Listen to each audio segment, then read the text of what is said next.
कुंडली का जो पंचम भाव होता है वो संतान प्राप्ति से संबंधित होता है। अब आपकी संतान पुत्र संतति होगी अथवा कन्या संतति होगी, इस बात पर विचार करने के लिए हमें कुंडली के पंचम भाव को देखना होता है कि कुंडली के पंचम भाव जो उसकी संतान भाव होता है उसमें कौन से ग्रहों की स्थिति है, उपस्थिति है, कौन से ग्रहों का प्रभाव है। तो उसको देखने के लिए हमें ये देखना है कि पंचम भाव में कौन सा ग्रह विराजमान है। यदि सूर्य विराजमान है तो एक तेजस्वी पुत्र का जन्म होगा।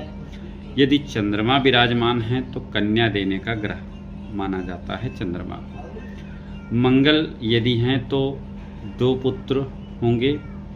बुध हैं तो 2 कन्या संतति का जन्म होगा। गुरु हैं तो 2 पुत्र संतति का जन्म होगा।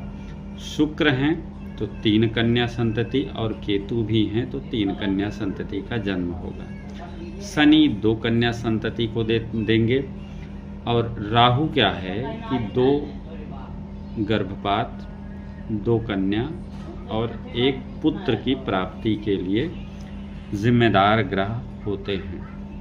हालांकि कुंडली में कुछ और भी चीज़ें देखी जाती हैं जिसमें संतति के बारे में जानना होता है।